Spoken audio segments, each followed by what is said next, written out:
Okay, ladies, welcome to the Nourish Project, week 4. We're on week 4 already. Tonight we're talking about movement and fitness. We're like a week into tracking and trying to hit our macros now, at least a lot of us are. If you're still, working on getting there, that's okay. So I'm going to go through some FAQs that I usually get like around this point after we've been working together for a couple of weeks. And then I want to hear everyone's individual check-ins. I want to hear, how's it going? Where are you on tracking your macros? Where are you on hitting your macros? How are you feeling if you are hitting them? Are you hungry? Are you stuffed? Are you feeling like cravings? All that kind of stuff. And then we'll go into the slides. Okay. So I'm going to share my screen with you. There it goes.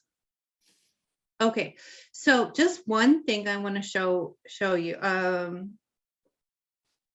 this isn't what I wanted to show. Okay, can you guys still hear me? This is not responding. We can hear you, but you're frozen. Your screen is frozen. Oh no. Okay, I might have to. Oh, you're back. There. Okay. There's something, the PowerPoint keeps doing that. Okay. Geez. Am I still frozen or can you see me? Okay, good. Okay. Just the check-in sheet. So I got one from Caroline. Thank you, Caroline. 2 weeks in a row. So you are this week's winner. For everyone else, I want to start doing the check-in sheets next week. Okay. They're super, super helpful for me understanding what's going on with you and for you understanding what's going on with yourself. So the more that you know, the better you can do. And the more that I know, the more that I can help you. And I really want all of you to be successful. I want all of you to hit your goals.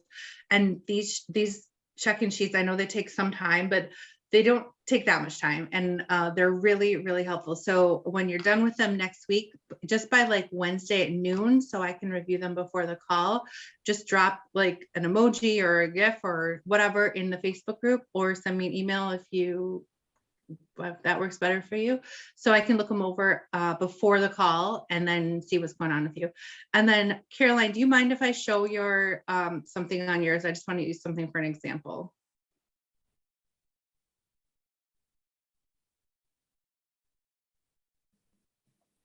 Sorry, I was having a hard time unmuting. Show away. That's okay. Okay, so I'll stay unmuted. If I'm breathing heavily, tell me and I'll mute myself. But otherwise, then I don't have to like put something down to hit the unmute button. Okay, no worries. So, and sorry, this is actually like a negative example, but sorry, Caroline, please don't take this badly at all. This is something a lot of people skip this right here. I want you to weigh yourself every day, or at least like 4 times a week, and put those weights right here in this row 16. And then on this row 17, give me the average. The reason is the more times that you're weighing yourself, it's just like more data where we can get like a more, filled out graph of what's going on. And if I know what's looking at that, it's more helpful because I can see like, okay, this was Saturday, Sunday, and it went up and back down on Monday, or maybe you got your period, or maybe it was a stressful time. I've seen with so many clients that weight increases and decreases are directly related to stress, and being able to look at like the days and what was going on is super helpful. So just make sure you guys do that. Annie, that's so helpful. You told me to do the average, so I calculated it on my own. I didn't realize that if I put it in there, it probably would have calculated for me. Is that right? It doesn't, but if you like put it, like I've had clients put it lower in that same column and then just do like an auto sum like each day and then do like an auto sum. Right. Yeah. That's okay. what I totally missed that. Sorry. That's okay. I thought That's you just okay. wanted the average. No, that's okay. That's why a lot of people do. And that's why I want to explain why I want it and why that's so helpful. We lost your screen. Oh, that's okay. I'm done with it. Okay. Yeah. Okay. But I am going to pull up the slides again. Is it sharing? There we go. Okay, so I want to go through a couple FAQs I get at this point. Lisa's here, yay. Okay, hi Lisa. We're just going through some FAQs. Oh, she can't hear me yet. Let me just give a second, guys, to let her get logged in. There we go. Okay, hey Lisa, we're just going through a couple FAQs before we do check-ins, so perfect timing. Okay, so here's a question, like, how do I know if my calories are right? And this is the trickiest thing to figure out. And that's why there's, so many things where, the calorie calculators, those aren't totally accurate, or other diets are just like cut people's calories really, really low, whatever. The only way to lose weight is to be in a calorie deficit. And the only way to know if you're in a calorie deficit is if you're losing weight. So it's sort of a paradox. But that's why tracking what you're eating and then, making notes of it. So, I can see what your calories are and what your macro breakdowns, and then how your body's responding, both on the scale and then with the biofeedback that we talk about in terms of hunger, energy, cravings, sleep, mood, and the measurements.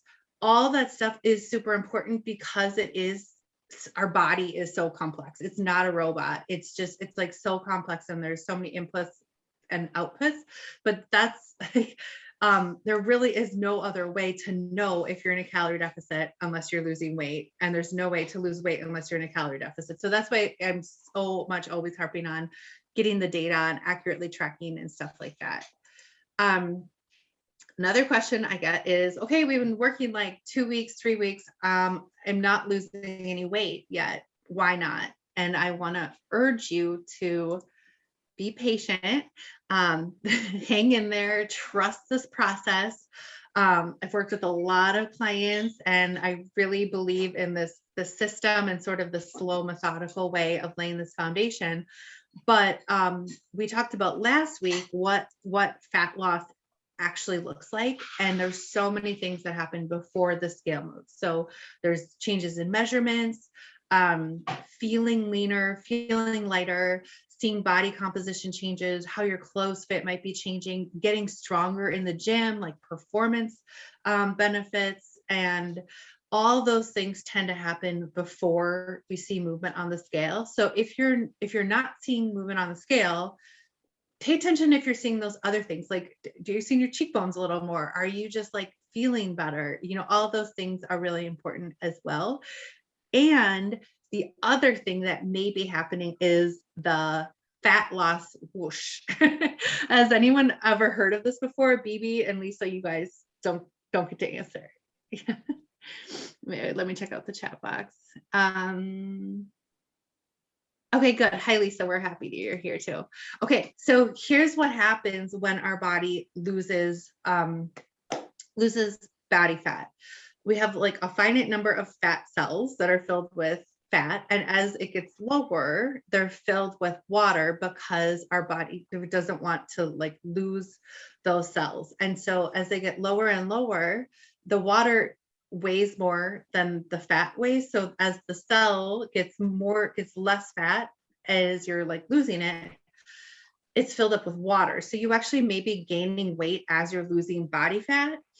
And then there will be a thing that's called the fat loss, which, and I swear this really happens, where you will pee out all that water and that fat cell will collapse and you will lose like 2 or 3 pounds like overnight.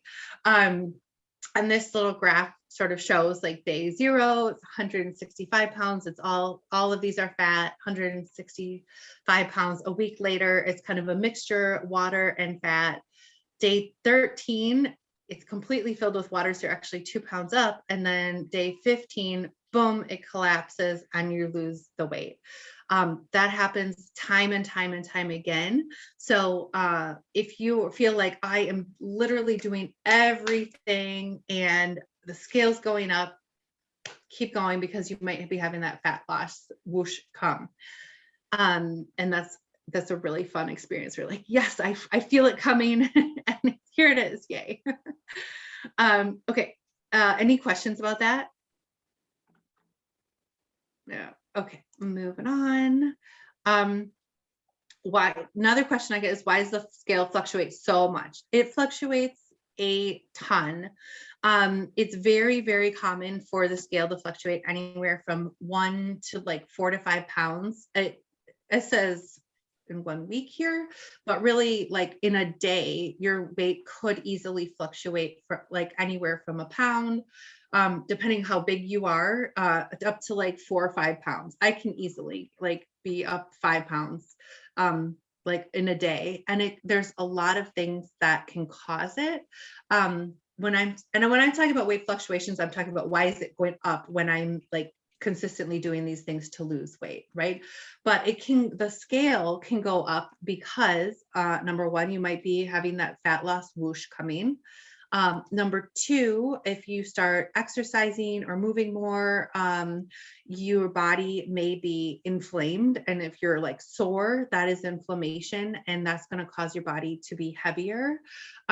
If you're eating carbs, if you're eating more carbs than normal, if you're coming off like keto or a lower carb diet, or if you just have one day where you eat a whole bunch of carbs, that is going to cause the scale to be heavier. It's not causing you to gain weight. What is happening with that is carbs are converted into glucose, which is the fuel that our body uses for energy. Glucose is stored in our muscles, and each gram of glucose can hold up to 4 grams of water. So if you are literally, carbo loading, putting all the fuel in your muscles, and then you drink water, you're gonna feel a lot heavier on the scale. It is not that you've gained fat or that you've necessarily gained weight.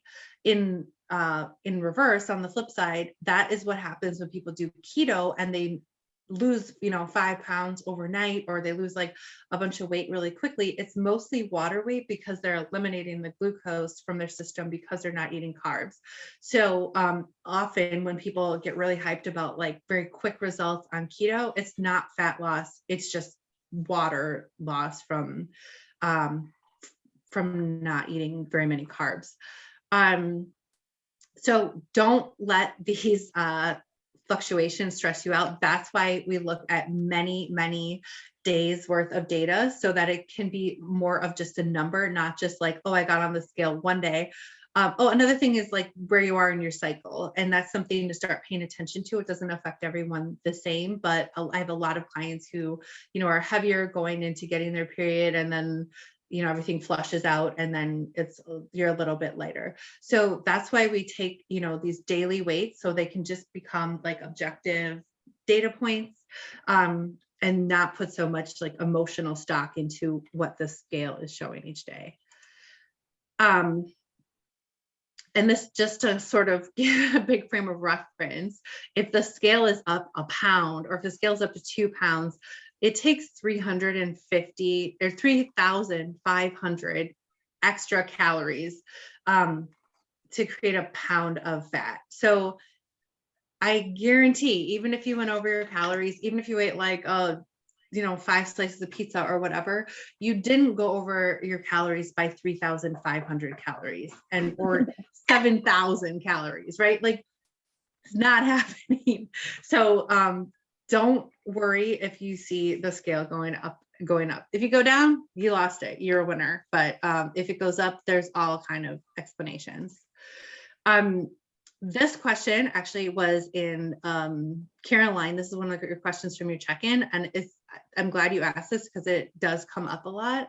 And the question is it normal that I'm eating more than before and feeling hungrier? And the answer is yes. And not only that, but it's a good thing, because what that means is your metabolism is revving up to the food that we're giving it. Because especially if, I'm working with someone who had been eating a very low calorie diet or under eating for a very long time, and we're working on building up your metabolism to be strong, healthy, and thriving again, that is a really, really good sign, especially if your weight is staying consistent or even going down. So yeah, that's totally normal and a really good sign. Caroline, did that answer your question, or any follow-up on that one? No, that's really helpful. so I feel like I share this every week, but I've always been very active, and then with COVID and moving, I'm like significantly less active. And what I learned by tracking during Nourish holidays is like, or even more recently, like I've been eating like 1,400 calories, and I have not been hungry since COVID started. So it was like a little bit surprising to be as hungry as I've been now that I'm consistently eating like 400 more calories. But, the scale has moved a little bit downward. I'm definitely not gaining weight, eating more. And that is that's what I sort of thought what was going on, but it also just seemed a little counterintuitive because I haven't been hungry in 2 years and I'm eating more than I've been eating in 2 years. Yes. Awesome. And you said you were feeling stronger at your workouts too, which is a huge hell win. yeah. Yeah. Love that. Okay, awesome. Okay, we'll get back to you when we do our. And can I one-on-one say check-ins. one other thing? Yeah, absolutely. Like it's sort of along the same lines as feeling stronger. I think that, this is not just eating more calories in the last couple weeks, but focusing on more protein in the last now couple months. Like my hair has never felt so good. My skin, like everything feels strong. Like at a cellular level, I feel strong. And that could be the water too. I don't know. It's so good. I love that. It's a lot of things. It's a lot of moving parts that we deal with, and it's hard to isolate it, but it's definitely working what we're doing. So that's good. Okay, I have 2 more FAQs. So this one I went over just briefly, but I know everyone wasn't on the call last week. Why does MyFitnessPal tell me I'm over on calories, but under on macros, or vice versa? Or I hit my macros exactly, but it tells me I have 200 calories left. If that happens to you, number one, remember the macros always trump. We're looking at the macros. Your check-in sheet will automatically calculate your correct calories.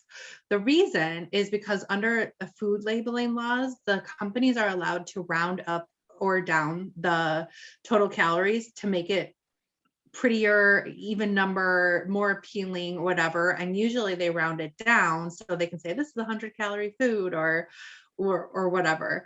The macros are going to always be accurate.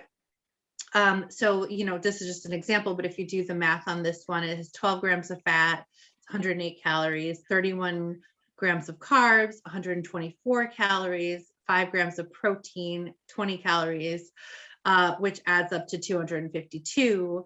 It's rounded down to 250. So it's just a little bit off, but if all the food that we eat is off like that, it easily can be like 100 to 200 a day, which is, adds up to like a couple thousand over the course of a month. So if that ever happens, which it will, because almost all food labeling stuff is off. First of all, if you guys find a label that's like really off, take a picture and share it in the Facebook group, because it's crazy when you see that stuff. But so just focus on nailing the macros in your MyFitnessPal, and then, the calories should be close, but if you have to pick one, go with the macros. And last question I get sometimes is it better to go over on my calories, or not hit all my macro targets? And so remember, with the macros, it's kind of like we're playing a puzzle or a game of Tetris where you're trying to fill all 3 pillars of your macros without going over your calories. So you're trying to get these as high up to the target with the calories under the target, or ideally right at it, which is like amazing work if you can like nail all of them. What happens sometimes is people go like over, probably on carbs or fat or something, and then they're faced with the choice of either hitting their protein goal but going significantly over the calories, or going under the calories but then not hitting their protein goal or the other macros. So if that happens, probably, it kind of depends, but since everyone does have fat loss goals, and we want to be in a calorie deficit, I would say in this instance, go with not hitting your protein goal, not getting your macros that day, but staying under the calorie target.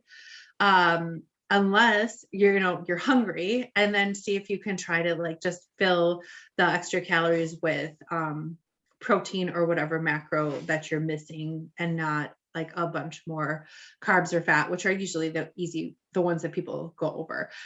If you do go significantly over your calories, but it's protein calories are converted to muscle, or they're washed out of your body. Calories from carbs or fat are either used or stored as body fat. So if you're going to go over with one, load up on that protein, because it's going to be put to good use. But ideally, you want to be just right at or under that calorie target and hitting all those macro targets as well. Okay. Any questions on that before we go to we'll go into check-ins now? No? Okay, cool. Let's go. Caroline, are you driving? No, I'm Okay, but let's do you, Miriam, and then BB, and then Lisa. Okay. sure. Okay. I'm building weights, quite literally. So am I just Yeah, just checking how in? did it go this week? How was tracking for you? Any issues that came up? Any sort of like aha, like revelations? Just any barriers, any questions, any other questions for me? So I think generally speaking, it went well. I found the macro tracking to be super informative. I find the protein is, I think, and I don't know if this is bad or not, but I exceeded the protein target like pretty consistently. And I felt like I probably should have asked in the Facebook group or emailed you earlier, but it was like, I'd get to dinner and it would be like, I would want to have some protein with dinner. And so as a result, like, I just went over most days. The biggest revelation of this whole experience is I don't eat enough calories and I don't eat enough carbs. So it's sort of been super enjoyable to feel like I need to find more carbs to eat today. That's the best. And to answer your question, it is not bad. I saw that you were like well over your protein goal, and I think we started everyone like a little bit low. I'd have to look exactly where yours is, but ideally I'd like all of you to get up to 1 gram per pound of body weight. So when I do your check-in tomorrow, I'll probably adjust your macros and notch it up a little bit so that your goal is closer to where you're eating, and then keep ratcheting that up as we see how your body responds. Awesome. Okay. And I felt like there were times when I could have used the food scale more, but I like, I'm so used to like eyeing, the palm of my hand for a piece of meat, or so one of my goals for this coming week is to use the scale more, even like, with like single serving yogurts, like just put the dish on the scale, zero it out, and like get an exact number. So I did that more today. But I'm trying to be a little bit more exact with that. I feel like I'm drinking more water. That was one of my goals from last week. I had my period this week, so the scale barely moved, but it moved in a direction that I was happy to see it move in. So even though like on average, I think like I lost like 2 pounds, I'm fine with that. And I think, having my period definitely had something to do with that. I went out for one of my girlfriend's birthdays on Saturday night. And I did my best to do the like drink like a fun looking seltzer drink. But I mean, we went to like drag brunch, and then we went out, and then we went out again. So, it was interesting to like even try to calculate the macros on the, on the day with a lot of drinking. And yeah, so I don't anticipate having many more days like that, but that definitely, like I felt like I did. I think we ordered pizza to the bar, and I probably would have had 2 slices of pizza, and I was like, I'm just gonna have 1 slice because I'm gonna go over the carbs, I'm gonna go over the calories. So, you know, I'm doing my best in that department. But Yeah. I mean, otherwise I'm happy. And I think I said this to everyone last week, like I feel like I eat the same thing most days, which makes things easier. But you know, I feel like I do want to experiment with variety just so when this program's over, I'm not like feeling locked into eating just like this. Yeah. Oh wait, I can't tell if it's frozen. It's not frozen, is it? No. No. Okay. I feel like try and put PTSD from before. It's crazy, isn't it, when you start tracking and have that awareness, and then you like go out to like happy hour or like day long kind of events or brunches or parties, and you're like, wow, okay, this is really a lot here, and it's hard to track it. And I think if you can, experimenting now while we're still in that, kind of like learning and playing with stuff mode, it's a great time to do that and try out different stuff, because it is really helpful to just have your meals like automated, but also you want to know you have like flexibility to mix it up, and especially if you feel like, oh, I'm kind of getting bored of this meal, I'm going to go to my like backup. At least you have like a backup 1 or 2. I will say the Nourish Holidays work was like super helpful, like the building your macro plate in terms of like going out to eat, because even though I'm probably not, going to get exact numbers, and I ate, other than the pizza night, like the cleaning lady came one morning and like, we went to the diner just to get out of the house. And I felt pretty good about like, oh, I know what to, like I sort of know what to order and how to divide things up, like just by eyeballing it. And I felt good about that. So like, I would highly recommend keeping something like that in your future programs, because I wasn't like, oh my God, what do I do? I had sort of been trying to do that, before I even knew what, like that felt more familiar to me than the, counting and weighing and all that. So yeah. Good. Okay. Awesome. Yay. Okay. Well, that's a great check-in. Thanks for sharing all that. Anything else? And before we go to Miriam? No. Okay. All right, Miriam, how about you? So things are going good, not consistent, but I think that's been kind of, I guess, the win for me is at least, I've started to kind of get back into my fitness pal. I think I have the opposite problem of Caroline, where I eat more. I tend to lean towards carbs and fat. And that's, as I've been tracking, that's one thing that's kind of become clear, like really low on protein and, higher on the fat and carbs. So just, even though I didn't track everything consistently in my fitness pal for, every single day, I think I was still mindful. So I think that helped a little bit. So, when I was craving sugar, usually I just go and like grab it. I had to kind of think twice, even though I didn't track it. Like, I was like, okay, I should be mindful or go for something smaller. I think those are some wins that I've had. And that's something I'd like to kind of keep working on, is just that consistency. Because I think, as things just get stressful with the baby, like I'll start nibbling instead of like planning my meals. And I think that's been the toughest part for me, is when you take like a piece of this or you eat a bite of this, and that it gets hard to track. And then I think once I lose that momentum midday, then I'm like, just forget about it.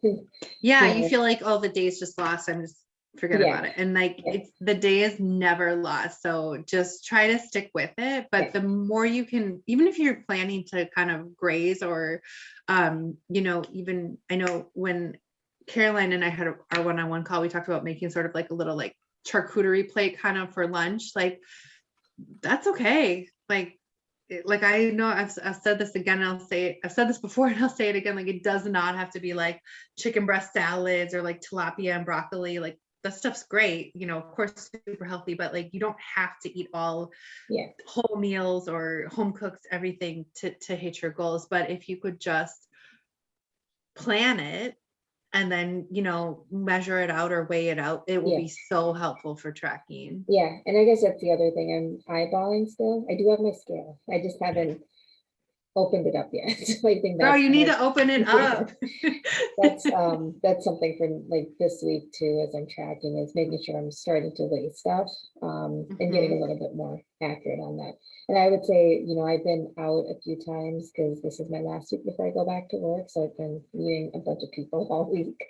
So I've been eating out, but usually I just order a big entree. But what I've been doing is getting a salad and then splitting an entree. So I'm still like, like we went to a seafood place today and they had lobster mac and cheese, which like I split it and then I was mindful of how much I'm eating and then I ate my salad first. Good. So Yeah, fill it I've up seen, on the fiber. some of those changes. So, Mhm. so with that, like even though I'm not consistent, I did see like a pound go down on the scale.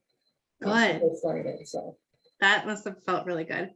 Yeah, and then when you I'm start work- starting, or, oh yeah, so I'm starting to, and like, just with the protein, I think that's helped the energy, so I'm starting to work towards 10,000 steps, so I've been hitting that goal so far this week, and then I've started some like just weight training too, because I feel like I just have a lot more energy now. Good. Good. We'll talk more about movement and exercise later tonight, but that's awesome. And when do you start work? Monday? Monday, yeah. Are you working in the office or at home? No, just from home. Okay. So you'll be busier. Or what about the baby? Is she going to daycare? She's at daycare, yeah. Okay. So easier because you don't have to like bring a lunch bag into work, but you can still like prep and plan ahead and stuff like that. Okay. Good. Awesome. Anything else? And you want to share any other questions? No, I think key thing for me is just consistency over perfection, because I was getting in my head. I'm like, and it's not perfect, so I need to stop doing it. And I kept telling myself, just be consistent. You miss one day, try again the next day, and just move. Work towards consistency. Yeah, I get that with almost all my clients. I think I attract people like me who are like overachiever perfectionists. And I hear that from the clients over and over again, that like one thing they realize is like, you don't have to be perfect. You just have to be committed to coming back every day and trying. And if you get like 80%, 100% of the days, you're way better off than trying to get 100% and then giving up the days that you don't get 100%. Just keep it going. I mean, you're seeing progress already. And like, imagine if you were actually like tracking and weighing everything, so that's fantastic. Knowing that you can see my diary also helps. So like, yes. Oh, Annie can go in and see what I'm doing. I can, and I can see if you're not doing it too. Yeah. Okay, that's a great check-in. Thanks for sharing all that, Miriam. BB, welcome back from training camp. Thank you. Thanks. Yeah, this week was pretty rough. I had a really rough week.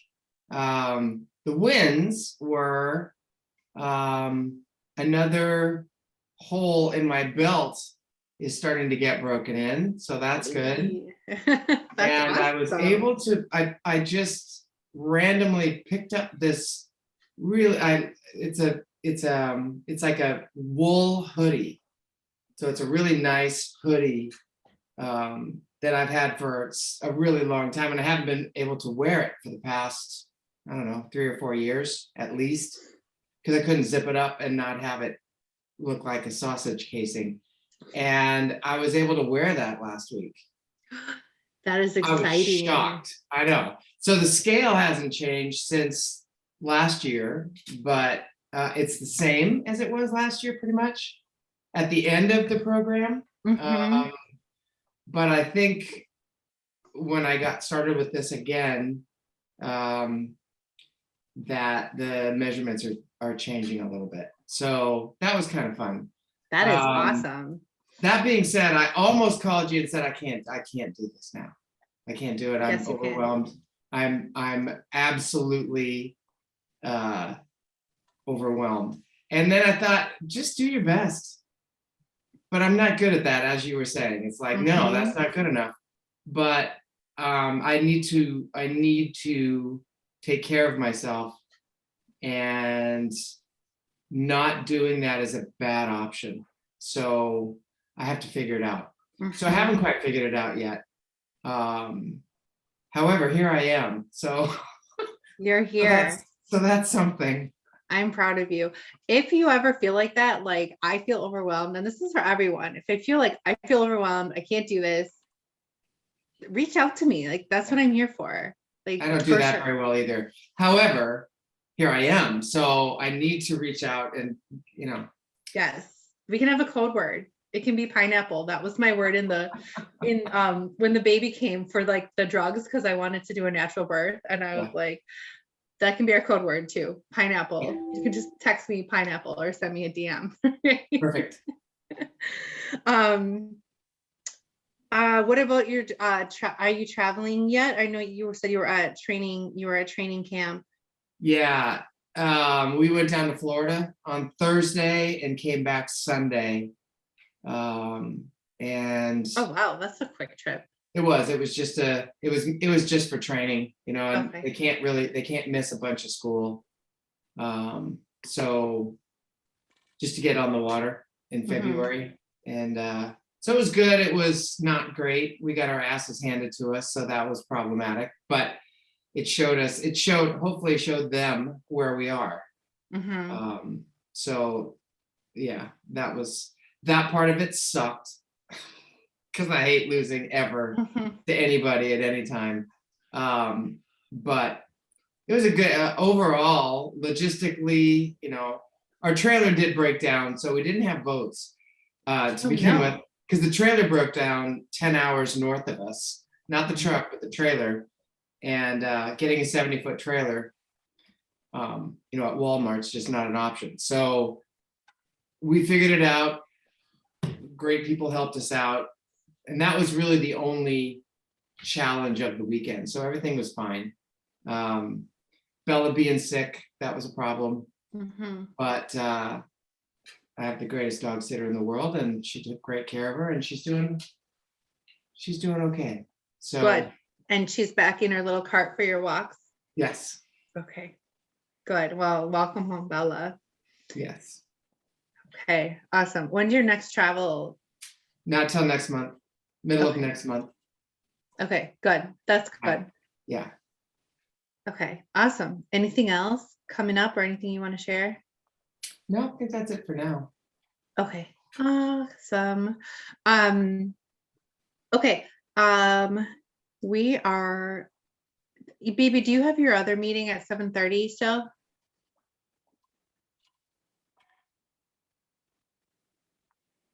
Oh, you're muted. Yes, I do. Okay, if you need to log off, I know you have that, so no worries. We're going to be talking about exercise and movement, so just to check out the recording and let me know if you have any questions. Okay, hopefully you guys, I won't go too much past 7:30, but considering it's 7:17, we might go just a little bit longer. Okay, all right, I'm going to share my screens again. We're going to talk about movement. Okay. So a couple things I want to talk about. First of all, when I talk about movement, there's basically two big pillars that we're talking about. Number one, exercise, which is like formal workouts. You go to the gym, you're doing a workout, maybe you go to your basement because it's COVID, but you're doing exercises, you're getting sweaty. And then there's movement, which I call or daily joyful movement. It's like leisure walking, gardening, doing errands, like cooking, whatever, just moving your body, not in any type of formal workout. So we're going to track both of those and sort of talk about them differently. For the movement, we track it by tracking the number of steps. So I really recommend that everyone have some kind of step tracker. If you have an Apple Watch or a Fitbit, that's awesome. If you don't have that and you don't want to invest in one, it's no problem. There's numerous low cost options. And I think I sent you a link to one that was pretty low cost that some of my clients used in the past. that is really better than using your phone to track your steps, because then you don't have to worry about carrying your phone with you all the time. And let me just, since we're talking about that, let me just talk what's awesome about it. So the goal, like the ideal goal, and of course we, all of you, I'm helping you set, individual goals and or check-ins, but the big ideal goal is 10,000 steps. And with that number started kind of popping out a couple of years ago, where people started having these step trackers and tracking their steps. Where that came from is that way, back in the days, our caveman ancestors, humans evolved walking 3 to 5 miles a day, like leisure walking, not power walking, not getting sweaty, just like wandering through the woods, picking nuts and berries, or whatever. So we're talking about leisure walking, not power walking. And that's what our body's really designed to do. And as we've made everything super convenient, we're sort of making our lives so convenient that we're, taking away what's naturally our body is designed to do and what we need to do for our health. So because of that, most of us, not everyone, work sitting at a desk, you drive to work, get groceries delivered, or, just pick up a few things. There's very little walking for most people in our daily life, unless you have a dog. So BB and Caroline, you guys are doing great with the dog walking. I don't know, Miriam, do you have a dog? You guys have a dog? No, me neither. I only have a baby that I don't want to get too cold. So babies are the opposite. They're not great for walking in the winter. But dogs are really great for that. But the beauty of walking, and why one of the reasons it's so magical, is because it's one of the very few physical activities that actually decreases stress in your body and will boost your metabolism at the same time. It also boosts your immune system, which is great in this pandemic era. But other types of, more difficult, more intense exercise I'm going to talk about next are actually stressors, adding more stress to your stress load that your body's carrying. And depending on what your stress level is, it might be sort of pushing you over the edge too much, so that your body's having negative or unintended consequences or negative repercussions. Whereas walking is the opposite of that. It's going to boost your metabolism and decrease your stress level. So good for you. So totally separate from workouts, from exercising. I want everyone to be thinking about how they can get in more steps. And if you haven't already, tracking the number of steps you're getting each day, and then making a point to get more. Unless you're up there at like 15 to 20,000, then you probably don't need to get more. But the ideal goal is like 10,000. It can be really difficult depending on your work situation in the winter where you live. But obviously the best way is to go for like a beautiful, peaceful, long walk in nature. But most people, like, that also can be pretty challenging. But I think maybe I'll just post something in the Facebook group and ask you guys to share like how you're getting your steps in. I've had clients be so creative in the winter over the past couple of years, like mall walking around their house, like after the kids go to bed, putting in an audiobook and like cleaning up and like picking up and getting like thousands of steps, just like walking around their own house. Leave your phone charger in the opposite corner of your house so that, every hour or so you have to like get up, get down and go get it, stuff like that. All of that counts too. And it really also helps to keep your energy up throughout the day to be moving like that. So I'm just going to leave that right there with walking. More walking, better. And I'm going to ask you guys to share in the Facebook group how you're getting more steps. And I'll share as well how I am. Because with a little baby, there's a very strong pull to just snuggle with her on the couch when the weather's like it is today.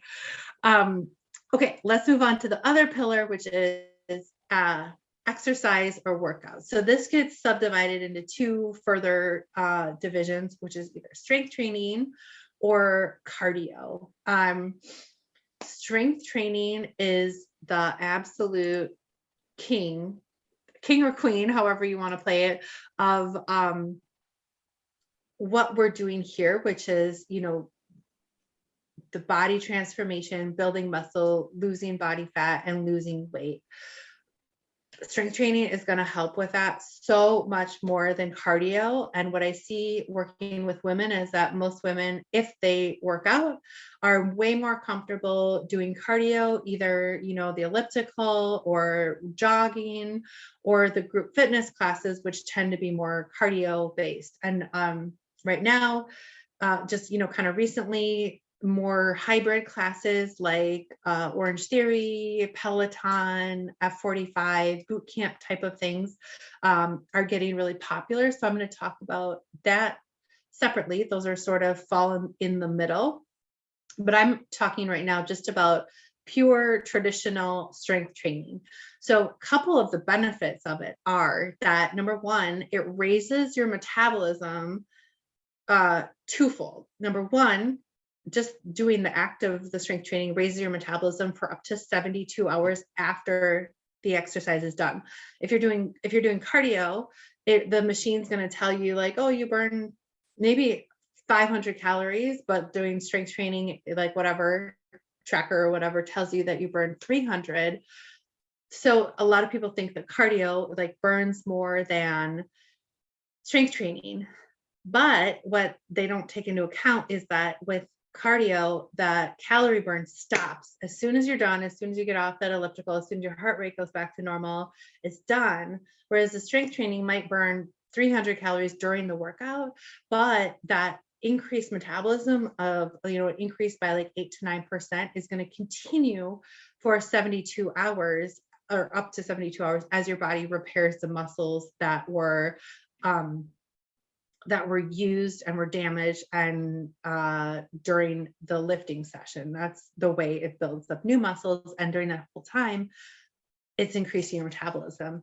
Then number two is with the additional muscle mass that you create by strength training, the more muscle mass requires more energy even at rest. So if you're just sitting around, just watching TV or working or whatever, if there's two people who weigh the same, but one has more muscle mass and the other one has less muscle, but more body fat, the one with more muscle mass is going to have higher caloric needs, which means you get to eat more. You get to eat more, which is always my goal for my clients, to be able to eat the most and lose the weight that they want. So lifting is like the gift that keeps giving in terms of your metabolism.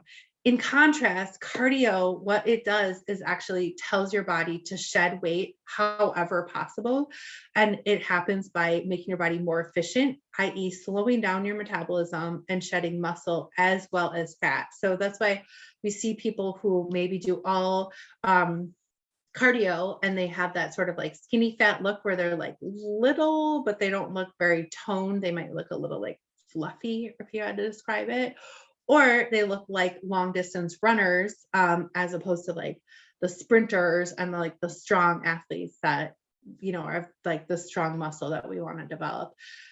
Not only all that metabolism stuff, but lifting is great because it strengthens your bones, reduces fatigue, anxiety, depression. In the middle of winter, there's nothing better than reducing anxiety, fatigue, and depression. It also increases your cognitive ability, self-esteem, mood, and I firmly believe it increases your swagger. Like there is nothing that makes you feel like such a badass as like lifting something heavy and putting it back down and walking out of the gym like, whew, I just did that, right? You're never gonna get off like elliptical and be like, yeah, I'm a badass. Maybe an erg, maybe a Peloton bike, but those are different. So really just I cannot emphasize enough how important strength training and lifting as heavy as you can for your body and for your strength and endurance level is going to help with everyone's goals. What else do I have here? So how to do it. Okay, so number one, I'm gonna give everyone access to my training app with some workouts to start training. I know some of you already have it, some of you have asked, and some of you are like doing your own thing. So we can talk about that in our individual check-ins with your emails. But couple general rules of thumb for when you're strength training. Number one, should be slower than you think, slow and controlled. If you're used to doing stuff with weights fast, like in a HIIT class or a boot camp class, it's gonna be a lot more slow. And in the videos, I show kind of the timing. Time under tension is what builds muscle, and that is our goal of lifting here. Number two, the weight should be heavy for you. They should not be 2 pounds or 5 pounds weights. They should be challenging you. If you're rating the workout, it should be like an 8 out of 10 every single time. And one of the benefits of strength training is that you can adjust the resistance. You can adjust how hard it is. As you get stronger, you need to keep staying ahead of those weights. So you shouldn't be always using the same weight, always grabbing the 10s or always grabbing the 15s. You should be getting stronger and doing the progressive overload to challenge your muscles. So the program I'm going to give you guys is the same workouts, because the idea is that you're challenging your muscles with the same movement, the same workouts, but your muscles get stronger, and then you add more weights or more resistance. If you're going to, a lot of group fitness classes change up the workout every single week, which is cool because it keeps it fun and interesting for your mind, but it does not help your body really develop. You need to have that progressive overload, which means every week, every time you do that workout again and again, you're challenging those muscles. They're responding by getting stronger. You're responding by making the weights heavier or harder, or doing more reps, or giving yourself a little bit rest, something that you're always challenging that same muscle group and it's responding, and then you're responding. Is that any questions? I'm gonna just pause right there. Any questions about that? Okay. If you, I get questions a lot about like what groups, where to lift and stuff like that. So, you guys all have the equipment for home stuff. I'm going to give home and gym-based workouts. If you really, really, really want to do a group one, I think Body Pump at the Y is pretty good because they hit all major muscle groups, and they really work on the timing, that time under tension that I was talking about. If you're doing things like Orange Theory, Boot Camp, Peloton, F45, try to go as heavy as you can. Try to go as slow as you can. And even so, a lot of times, I've been to all these, they're fun. I love them, but they're more of the HIIT, which is sort of like in the middle. Those HIIT classes are very stressful on your body. So if you are someone who's like not necessarily used to a high physical workload, or you have a really high stress life otherwise, I don't want you to be adding more stress to your body by doing like HIIT workout, HIIT workout, HIIT workout. If that's the case, I want you to be doing traditional strength training and lots of walking before we build up to doing the HIIT workouts. Pilates, yoga, those sometimes could be strength training. That's like using your body weight to strength train, and those can be good options too. But like really, like the best, and it makes you feel so amazing, is like just strength training. So I really hope you guys will like try it, like try these workouts, and let me know if you need modifications, if you have questions,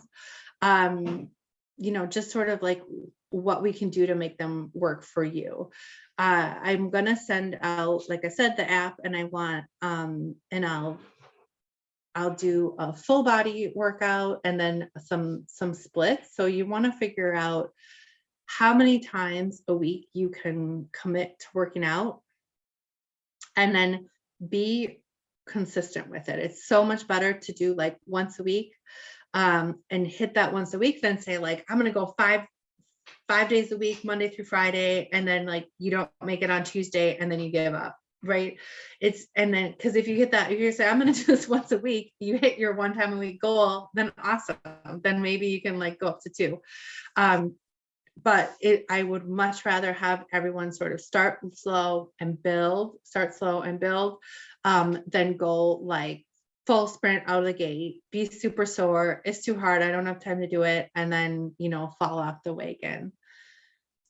And then the other thing is, it's very helpful.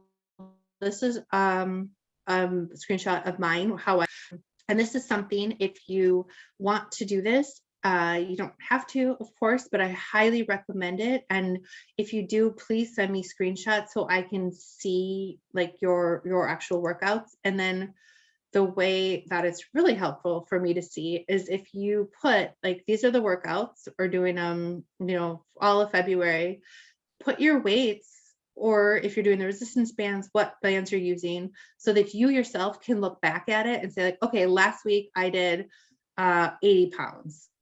What I do, and I think there's little notes here, there's like this little up arrow or this little star. I leave little notes for myself, and I say like, oh, okay, I could go higher next time.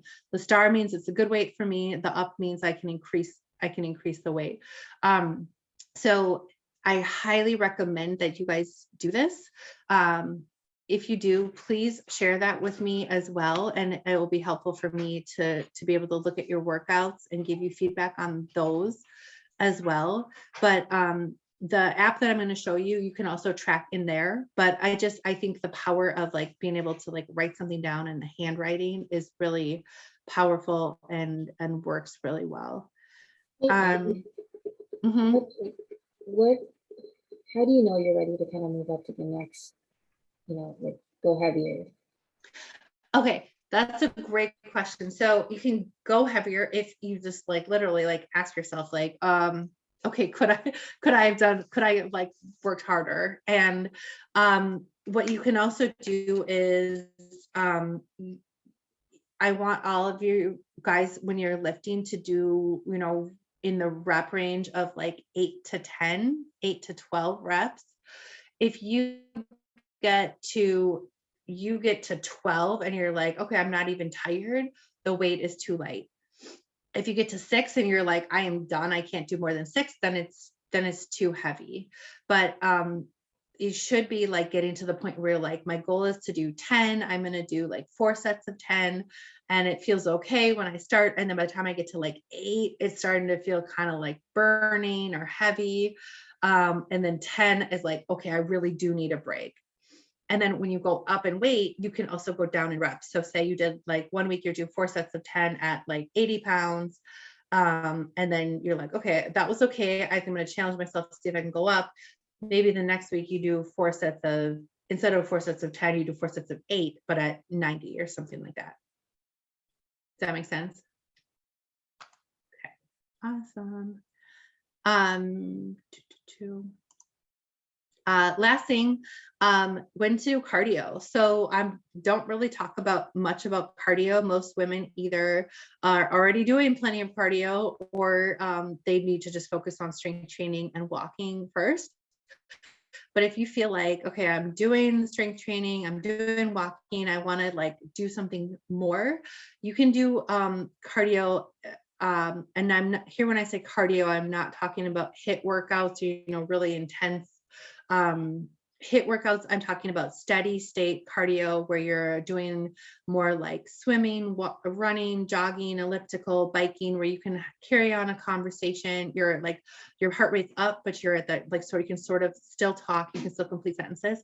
The best time to do this is after your workout, after you lift, after you do the hard part of your workout. Because you want to put the bulk of your energy towards the most important thing, which is the strength training. So I would recommend doing a maximum of 2 to 3 cardio sessions a week for like 20 to 30 minutes total, just to get that cardiovascular benefit and to get a little calorie boost. You could also do it on a recovery day where you're not doing strength training or a hard workout, and you're just sort of moving your body and getting those, getting those extra minutes of work in. If you want to do HIIT or Metcon workouts, HIIT is high intensity interval training. Metcon is metabolic conditioning, is basically HIIT with weights. I would really recommend trying to limit those to 1 or 2 maximum, depending, like I said before, on your stress level, because they are so stressful for your body. So, Orange Theory, Bootcamp, Peloton, F45 is a good option for that as well. Write that on there. But again, this only if you already feel like you're mastered the strength training, you're getting the steps in, and you want to do something more, or if you just really like it and it gives you a lot of joy to do like a sweaty, hard, HIIT workout, because they are fun if you like exercising. Okay, I'm gonna put this in the Facebook group because we are a bit over time. This is just like how to make home workouts more effective. I'll share that in the Facebook group in the interest of time. And I want to pause right there and ask if you guys have any questions at all, how you're feeling about this, if you're excited to, add this in. Yeah, any thoughts before we close for tonight? I'm looking forward to adding it back in. I was training and then I stopped, injury stuff, and it's time to get going again. So I'm looking forward to the strength training part of it. And I have some stuff at home, but I think I'm gonna do it on a rig with real weights. I think that'll be better. Good. Wait, what did you say, on a rig?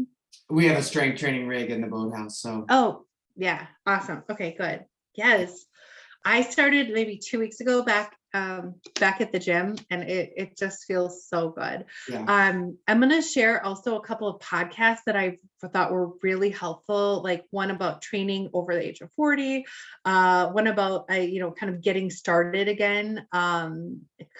Couple of those, I'm going to see which ones I can find. So, if you guys have time, or, you're driving or walking or something, couple of really good podcasts I want to share as well about exercise and movement and fitness for women. Other than that, just keep working on tracking, keep, trusting the process, doing all the things. Next week, we're going to talk about one of my very favorite things, which is high carb days. So that will be fun. Until then, everybody's macros just stay the same, stay consistent, because I want to see you guys hitting those macros and how your body's responding. Okay, that's all I have for tonight. Thank you guys for being so awesome. Thank you for doing a great job. I will get you your check-ins tomorrow, and I'll also be sending you an invite to use my training app that's called Trainerize, but I'm not sure exactly what the email says, but it might say like the Dream Lab invites you to download this app or something. That's coming from me, not a Chinese bot. So be on the lookout for that tomorrow. Okay. All right, you guys have a great night. I will talk to you soon. Bye. Bye.